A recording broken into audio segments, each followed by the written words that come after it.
This video is sponsored by ChartPack, Grumbacker, and Molotov. Thank you so much for your support here on YouTube and on Twitch. A link can be found in the description box below for all of their incredible products, as well on my website, cassydraws.com.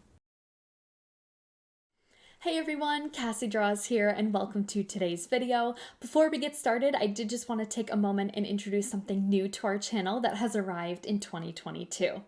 I'm excited to announce our brand new art lesson library via Ko-fi.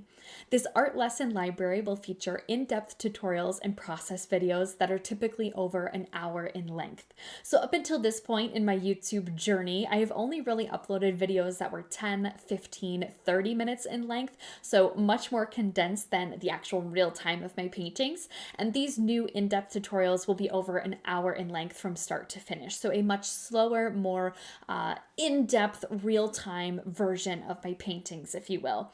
And this will offer a lot more explanation when it comes to my paint mixing, my brush usage, and my overall process for my favorite medium. So these tutorials, starting with acrylic, watercolor, and probably pencil, that will be kind of my areas of focus, but who knows, maybe down the road I will start to kind of dive into new things and explore those with you as well. Each video, I will discuss my process in detail and lead you step by step through each one of my artworks. So whether you follow along and you're painting alongside me, or if you're using these videos for tips and tricks, that is entirely up to you. Now, if you are unfamiliar with Ko-fi, it is a platform similar to that of Patreon, but instead, Ko-fi never takes any fees from its creators. So your tips and your memberships go directly to your favorite artists. For our Ko-fi page, I have 4 unique membership options that offer an array of different perks and rewards, ranging from videos, behind the scenes, polls for future projects. We have a community Discord, and of course, I have introduced a monthly art challenge where we have a separate private area in the community Discord where we will have a common theme. All of the artists who are wanting to take part can draw to that theme and also get live feedback from me in that server. So I will be giving advice and feedback, and whatever you need help with in that channel, I will be sure to check and try to help you out as best as possible. If you'd like to check it out, be sure to visit ko-fi.com/cassydraws. I will include that link in the description as well to see my personal page as well as our membership options. Oh, and I think it's also important to note that I will continue to offer free content on YouTube. So if you're worried that I'm going to switch to this membership option and no longer upload to YouTube, that is not true. I will continue to create free content here on YouTube, ranging from tutorials, process videos, art, business things. So please don't worry, that is not going away. But this is an added option for those who are looking for something a little bit more basic or step-by-step, leading upwards to advanced techniques as well, seen in real time. So I'm able to kind of explain it a little bit more without making these very, very long videos for YouTube that not a lot of people may watch the entirety of. So if you are interested, please go check out those Ko-fi exclusives, and thank you guys again so much for watching. If you have any questions, make sure you drop them down in the comments below. I will be happy to answer them. I know not a lot of people have heard of Ko-fi, but it is getting up there alongside Patreon, so very proud of Ko-fi. Love that it takes 0 fees, and of course, if you'd like more information, it is on my website as well, cassydraws.com. And without further ado, I am excited to continue creating in 2022, but here is our latest video. Bye, guys.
All right, and there you have it. There is the finished memorial painting of the beloved sweetie for a wonderful client of mine. I hope you enjoyed today's video. If you did, be sure to leave a like, and of course, don't forget to subscribe and hit the little bell button to be notified when I upload next. Thank you guys for your continued support here on YouTube. Our art family continues to grow, and I am so excited to see what 2022 has to offer. Thank you guys so much, and I'll see you in the next video.